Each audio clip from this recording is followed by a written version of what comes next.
Dear favourite teacher, दिल से शुक्रिया है आपका हमें सही और गलत का फ़र्क बताने के लिए, बोरिंग सी क्लास को भी अपने तरीके से इतना इंटरेस्टिंग बनाने के लिए, नासमझ से हम पर फिर भी इतना पेशेंस से सब समझाने के लिए दिल से शुक्रिया है आपका कि टीचर्स भी फेवरेट हो सकते हैं ये बात सामने लाने के लिए।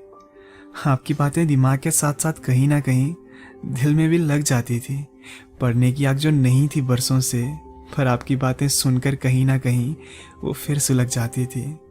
कुछ ऐसी कहानियां भी सुनाई हमें जो किताबों में भी नहीं थी, कुछ ऐसी बातें भी सिखाई हमें जो जिंदगी में कभी महसूस भी नहीं की। आप जब भी क्लास में आते थे ना, तो क्लास का एक अलग ही माहौल बनाते थे। हमें समझ ना आए कुछ तो कहने की जरूरत भी नहीं पड़ती थी, कुछ कहे बिना ही आप हमारी खामोशी समझ जाते थे। एक अलग सी बॉन्डिंग बनी है आपके साथ में। आप टीचर हो एक हमारे, कभी पॉइंट आउट भी नहीं किया इस बात पे, क्योंकि क्लास से लेकर व्हाट्सएप ग्रुप तक आप हमेशा एक दोस्त की तरह रहे हैं। भूले नहीं, हमें याद है वो ट्रिप्स के अधूरे प्लान्स जो साथ में बनाए हैं।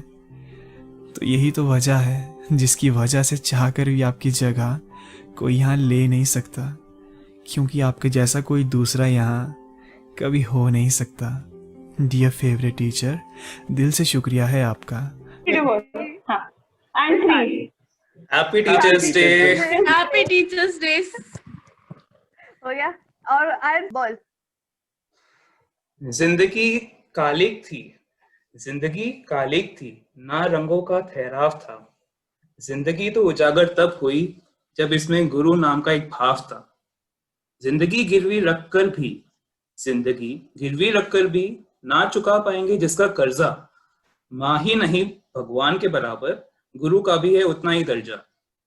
किसी जिंदगी का कभी शुरू ही नहीं हुआ होता अगर जिंदगी को जिंदगी बनाने वाला गुरु ही नहीं होता।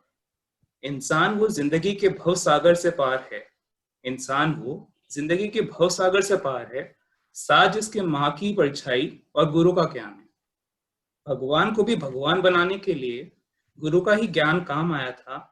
माँ ने तो उंगली थाम कर कहा था चलो, पर चलना कहाँ था ये गुरु ने ही सिखाया था।